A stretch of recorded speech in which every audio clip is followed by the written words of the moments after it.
యేసుక్రీస్తు నామంలో మీ అందరికీ వందనాలు. ఈ సమయమందు మనం ఆలోచించబోయేటువంటి పాఠము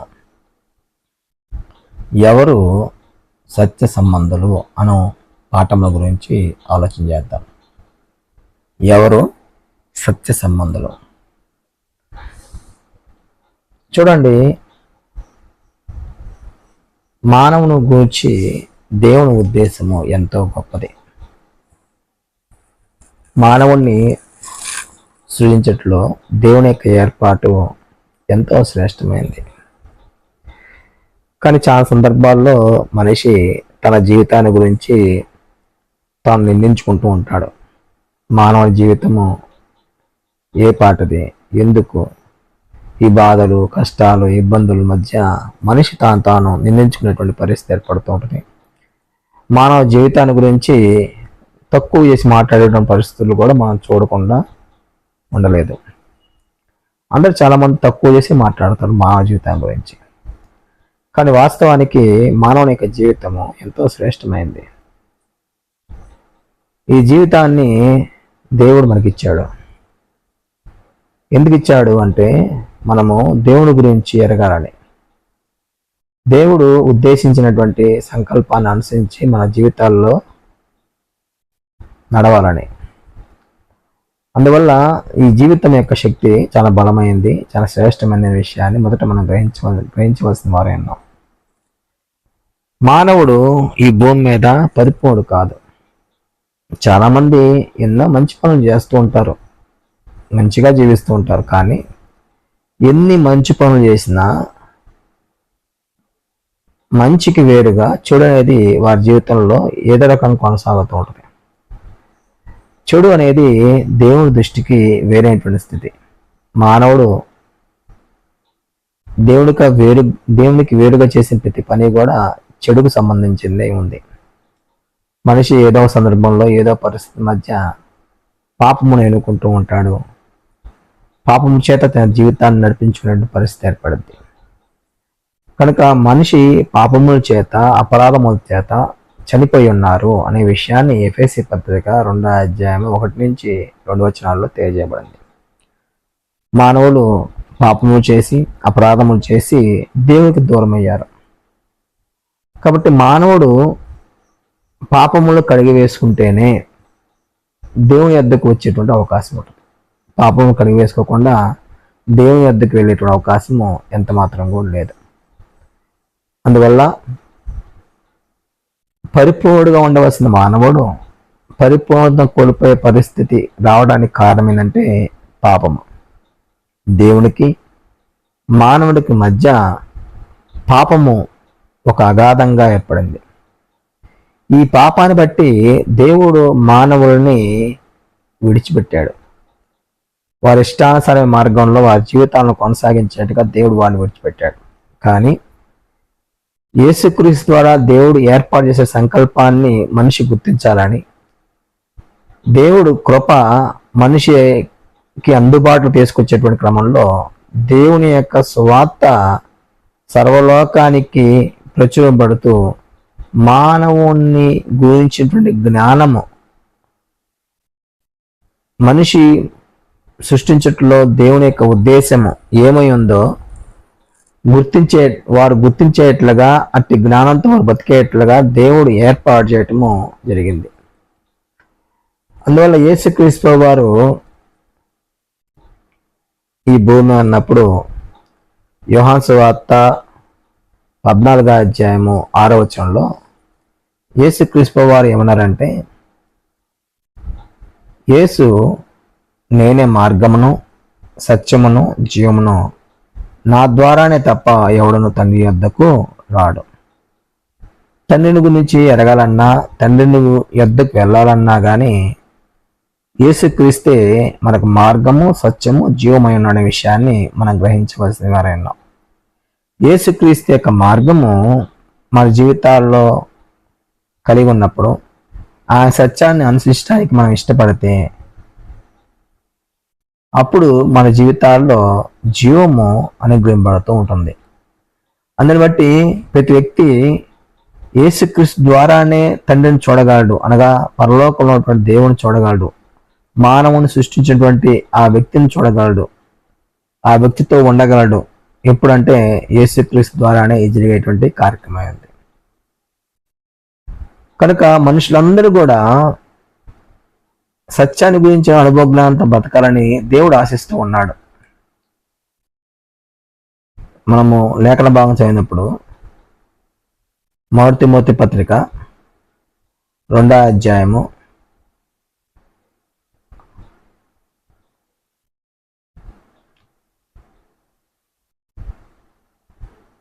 4వ వచనాన్ని మనం పరిశీలించినప్పుడు, ఆయన మనుషులందరూ రక్షణ పొంది సత్యమును గురించిన అనుభవ జ్ఞానం గల వారై ఉండవాలని ఇచ్చించున్నాడు.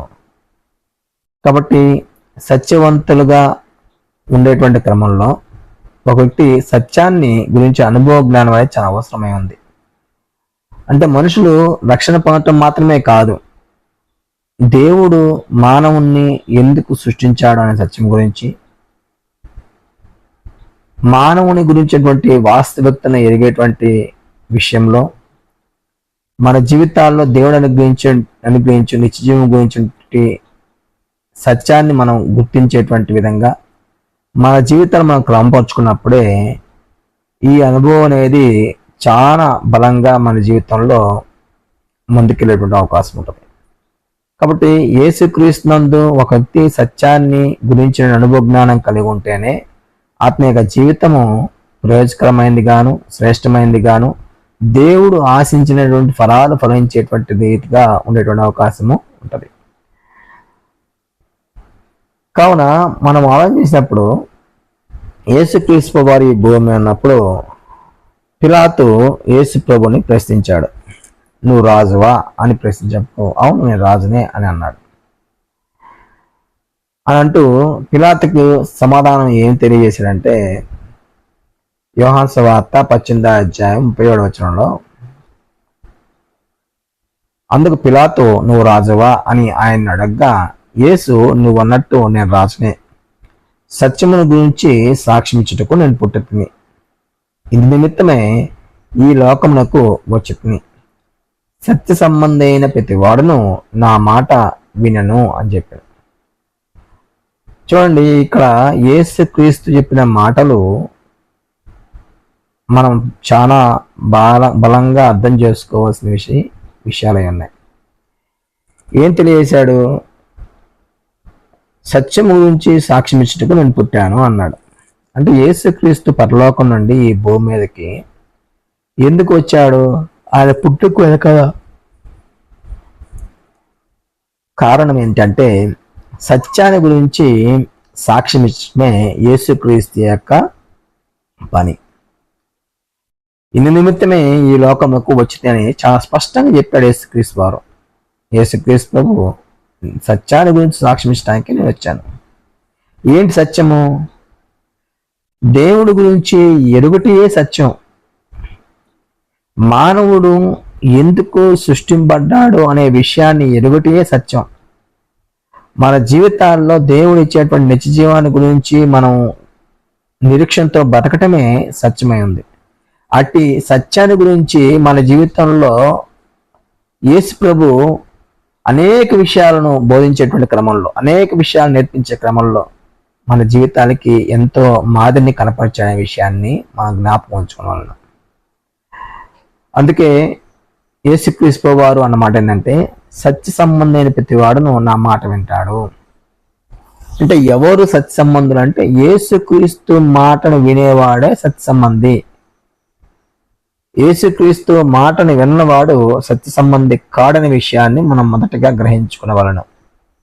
యేసుక్రీస్తు యొక్క బోధనను బట్టి, ఆయన మాటలను బట్టి, ఆయన జీవితాన్ని బట్టి ఎవరైతే తాము క్రమపరుచుకొని ఆత్మ సంబంధంగా ఎదగటానికి జీవితాన్ని సరైనదిగా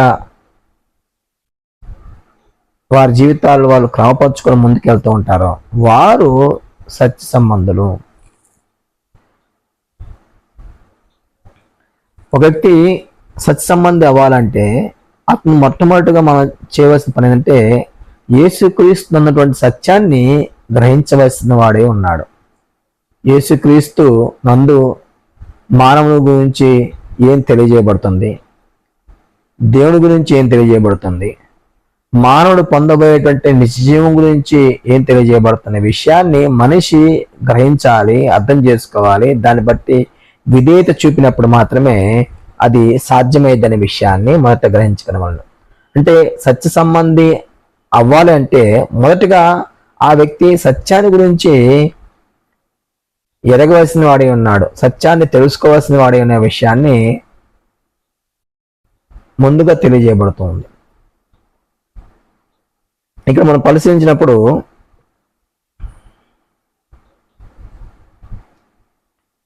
యోహాను సువార్త 8వ అధ్యాయం 47వ వచనంలో దేవుని సంబంధమైన వాడు దేవుని మాటలు వినను, మీరు దేవుని సంబంధులు కారు కనుకనే మీరు వినరని చెప్పాను. యేసుక్రీస్తు ప్రభు యూదులతో మాట్లాడుతున్నప్పుడు ఆయన తెలియజేసినటువంటి మాట ఏంటంటే దేవుని సంబంధమైన వాడు దేవుని మాటలు వింటాడు. కాబట్టి ఒక వ్యక్తి సత్య సంబంధి అయి ఉన్నా లేక దేవుని సంబంధి అయి ఉన్నా ఏం చేస్తాడు అంటే దేవుని మాటలను వింటాడు, గ్రహిస్తాడు, ఆ మాటలను బట్టి జీవితాన్ని క్రమపరుచుకుంటాడు. ఆత్మ సంబంధంగా ఎదగడానికి ఎప్పుడు కూడా కృషి చేసేటువంటి వ్యక్తిగా ఉంటాడనే విషయాన్ని మనం మొదటగా గ్రహించవలసిన వారు అన్నారు.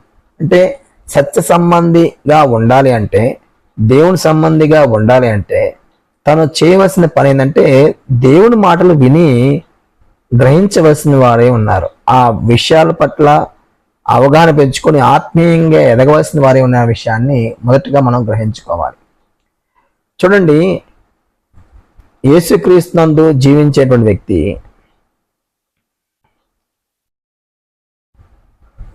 తన జీవితంలో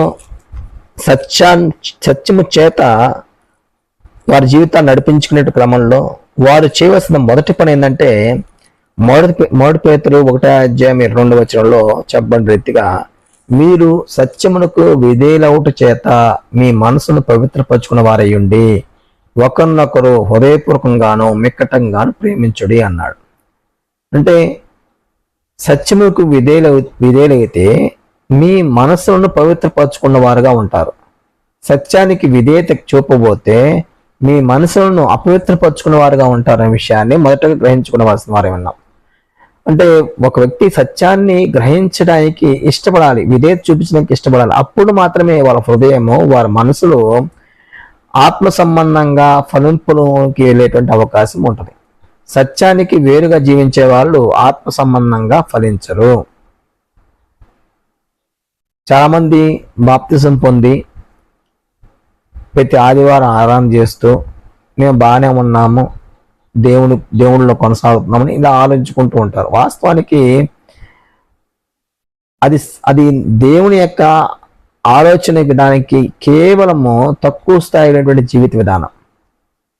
ఒక వ్యక్తి ఆత్మ సంబంధంగా ఎదిగేటువంటి క్రమంలో దేవుడు చెప్పినటువంటి మాటలు విధేయత చూపించేటువంటి స్వభావం మరింత ఎక్కువ వారి జీవితాలు బలపడాలి. దేవుడు ఆశించిన విధంగా వారి జీవితాలు ఫలించాలి. వారి మనసులు, వారి హృదయాలు దేవుడు కోరినటువంటి రీతిగా ఆత్మ సంబంధమైనటువంటి జీవితానికి బలం చేకూర్చే విధంగా వారి యొక్క జీవన విధానాలు పురుకొల్పడాలి. అందువల్ల ఇక్కడ మనం పరిశీలించినప్పుడు సత్య సంబంధిగా ఉండే వ్యక్తి దేవుడి మాటలు వింటాడు, దేవుడి మాటలకు అనగా క్రీస్తు సత్యానికి విధేయత చూపిస్తాడనే విషయాన్ని మొదటిగా మనం గ్రహించుకునవలసిన వారే ఉన్నాం. యేసుక్రీస్తు ప్రభు ఈ భూమి మీద దేవుడు కుమారుడుగా జీవించాడు. ఆయన దేవుడు కుమారుడుగా జీవించి మనకు మాదిరి కనపరిచాడు. ఆయన యొక్క జీవితము మనం పరిశీలించినప్పుడు తండ్రి వద్ద ఏదైతే నేర్చుకున్నాడో, ఏదైతే విన్నాడో, ఏదైతే తెలియజేయమని ఆయనకు పని అప్పచెప్పబడిందో అదంతా కూడా యేసుక్రీస్తు ఈ భూమి మీదకి వచ్చి తండ్రి చిత్త ప్రకారమే ప్రతి పని జరిగించాడు. ఆయన చిత్తాన్ని జరిగించాడు, ఆయన చిత్త ప్రకారం ప్రతిదీ చేశాడనే విషయాన్ని మనం గ్రహిస్తూ ఉన్నాం. అంటే దేవుడు కుమారుడుగా ఉండాలి అంటే దేవుడు కుమారుని బట్టి మన దేవుడు కుమారుడుగా జీవించే వ్యక్తి యొక్క స్వభావం ఎలా ఉండాలంటే తండ్రి యొక్క చిత్తము చేత మనిషి యొక్క జీవితము బలపరచబడాలి. తండ్రి కోరుకునే విధానాన్ని బట్టి జీవితాన్ని నడిపించుకోగలగాలి. అందుకే యేసుక్రీస్తు దేవుడు కుమారుడు. దేవుడు కుమారుడుగా ఉన్నట్టుగా ఆయన మన కొరకు నిర్వహించిన జీవితం యొక్క పాత్ర ఉంది. ఆ పాత్రను బట్టే మన జీవితాలు మనము ఆత్మ సంబంధంగా నడిపించుకోవడానికే ఆయన మనకి మాదిరి, ఆయన అడుగుజాడలు నడుచుకోవడానికి కావాల్సినటువంటి జ్ఞానాన్ని మనకు ఇవ్వబడింది.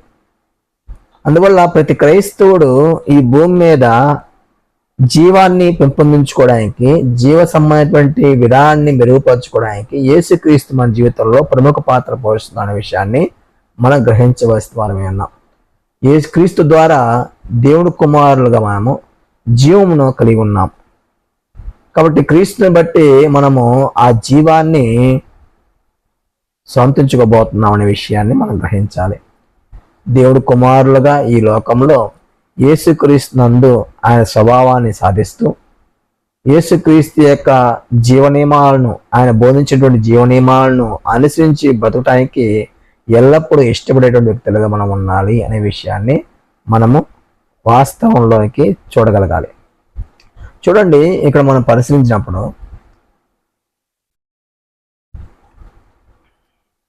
లేఖనాలు మనకి ఏం తెలియజేస్తున్నాయి అంటే, మొదటి యోహాను పత్రిక 5:20 మనము దేవుడు కుమారుడైన యేసుక్రీస్తు అన్న వారమై సత్యవంతుని ఎందున్నాము, ఆయనే నిజమైన దేవుడును నిత్య జీవమునై ఉన్నాడు. మనము సత్యవంతుని ఎందున్నాము అంటే, ఒక వ్యక్తి ఎప్పుడైతే సత్యానికి విధేయత చూపించి సత్యము చేత తాను పవిత్రపరచుకొని ఆత్మ సంబంధంగా జీవిస్తూ ఉంటాడో, ఆ సత్యవంతుడైనటువంటి దేవుని యందు మనం ఉన్నామనే విషయాన్ని మనకి ఒక బలమైనటువంటి నిరీక్షణ కలిగజేస్తూ ఉంటుంది. కాబట్టి ఆయనే మనకు నిజమైన దేవుడు, ఆయనే మనకు నిజమై ఉన్నాడు. కాబట్టి యేసుక్రీస్తు నందు ఉన్నటువంటి ప్రతి వ్యక్తి సత్యవంతుని ఉన్నాడు. సత్యవంతునందు ఉన్నటువంటి ప్రతి వ్యక్తి నిత్య జీవానికి పాత్రుడుగా ఉన్న విషయాన్ని మనం గ్రహించాలి. లేఖనం చూడండి మనకేం తెలియజేస్తుందంటే, మొదటి యోహాను పత్రిక 3:14 మనం సహోదరుని ప్రేమించున్నాం కనుక మరణంలో నుండి జీవంలోకి దాటి ఉన్నామని ఎరుగుదాం. ప్రేమ లేని వాడు మరణమందు నిలిచి ఉన్నాడు. మన సహోదరుని ప్రేమించడం అనేది అంటే, ప్రేమ అనేది ఒక జీవనియమం. ఈ జీవనియమం మనం అనుసరించడం వల్ల మరణంలో నుండి, అనగా యేసుక్రీస్తు నందుకు వేరేటువంటి జీవితం ఇది, లోక సంబంధమైనటువంటి జీవితం. ఈ జీవితంలో మనిషి యొక్క పాత్ర ఏంటంటే, సాతాను ఆ వ్యక్తిని పరిపాలిస్తూ ఉంటాడు. అలాంటి మరణకరమైనటువంటి దశ నుంచి ద్వేషము, కపటము, వైరము, కోపము, పగ, ప్రతీకారము ఇలాంటి చెడు స్వభావ లక్షణాల నుంచి వేరు చేయబడి ప్రేమ అనే గుణం చేత మనం బలంగా దిద్దుకున్నప్పుడు, ఆ ప్రేమ చేత మనం వివరిస్తున్నప్పుడు, సహోదరులను ప్రేమిస్తున్నప్పుడు జీవంలో దాటి ఉన్నాము. అంటే యేసుక్రీస్తు నందు జీవ నియమాన్ని మనం కలిగి ఉంటే జీవం అనేది మనం సాధిస్తూ ఉంటాం. కాబట్టి ప్రేమ లేకపోతే ఆ వ్యక్తి మరణంలో ఉన్నాడు. అంటే పగ, ప్రతీకారము, ద్వేషము, అహంభావము అనేటువంటి చెడు లక్షణాలతో తన యొక్క జీవితం అంతా కూడా కొనసాగేటువంటి అవకాశము ఉంటుంది. అందువల్ల దేవుని సంబంధమైన వాడు ఏం చేస్తాడు?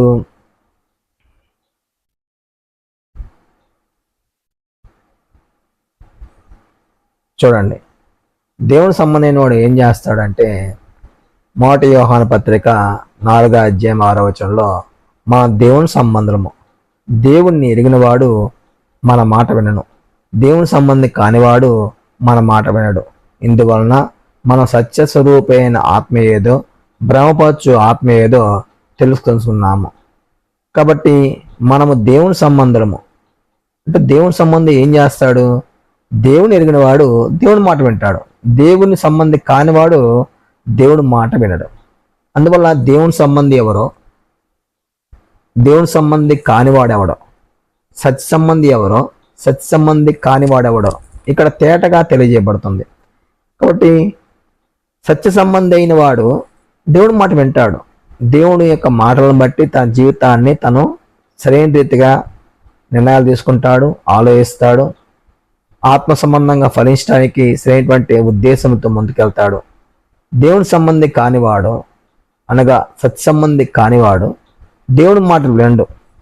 అందువల్ల దీన్ని బట్టి బ్రహ్మపరచు ఆత్మ ఏదో, సత్య సంబంధమైనటువంటి ఆత్మ ఏదో మనం తెలుసుకోవాల్సినటువంటి ఆవశ్యకత ఎంతైనా ఉంది. అందుకే ఈ భూమి మీద మనం జీవిస్తున్నప్పుడు మొదటి యోహాను పత్రిక 3:19 ఈ విధంగా రాయబడింది, ఇందువలన మనము సత్య సంబంధం అని ఎరుగుదాము. మనం ఎవరు అంట? సత్య సంబంధం. దేని బట్టి సత్య సంబంధము? దేవుని మాట వినటం బట్టి, దేవుని మాటను బట్టి అనుసరించడం బట్టే మనం సత్య సంబంధం అవుతాం. అంటే ఒక వ్యక్తి సత్య సంబంధిగా ఉండాలి అంటే సత్యాన్ని వెతకాలి, కనుగొనాలి, దాన్ని బట్టి జీవించడానికి ఇష్టపడాలి.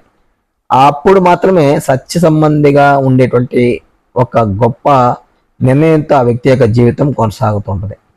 ఎప్పుడైతే సత్సంబంధిగా ఉంటాడో ఆత్మ సంబంధమైనటువంటి ఫలాలు ఫలిస్తూ ఉంటాడు. ఆత్మీయ జీవితంతో కొన్నటువంటి జీవన విధానాన్ని కలిగి జీవిస్తూ మంచి ఫలితాలని తన జీవితం ద్వారా ప్రజలకి అందించగలడు. ఎందుకంటే సత్య సంబంధమైన వాడు లోకానికి వెలుగుగా ఉంటాడు, ఉప్పుగా ఉంటాడు, ఆత్మ ఫలాలు ఫలిస్తూ దేవునికి మహిమకరంగా జీవితాన్ని కొనసాగించేటువంటి అవకాశము ఉంటుంది. ఈ కారణం చేత మనము లోక సంబంధం కాము, లోకము సంబంధం కాదు కనుక మనము లోక సంబంధమైనటువంటి క్రియలు చేయకూడదు. లోక సంబంధమైనటువంటి చెడు వ్యసనాలకి, చెడు నిర్ణయాల వైపు మన జీవితాన్ని, కాలాన్ని ఖర్చు పెట్టేటువంటి అవకాశము సాతానికి ఇవ్వకూడదు. అందువల్ల ఈ పాఠం ద్వారా తెలియజేస్తున్నటువంటి భాగం ఏంటంటే, ఎవరు సత్సంబంధులు? ఎవరైతే దేవుడి మాట వింటారో, యేసుక్రీస్తు యొక్క మాట వింటారో, ఆయన రాజ్య పరిపాలన కింద జీవించడానికి ఇష్టపడతారో వారే సత్య సంబంధులు. సత్యాన్ని ఎరిగిన వారు, సత్య చేత వారి జీవితాలు వారు బలపరుచుకున్న వాళ్ళు, సత్యాన్ని బట్టి వాళ్ళు స్వతంత్రులు అవుతారు. అందువల్ల సత్యానికి వేరుగా జీవించే వాళ్ళందరూ కూడా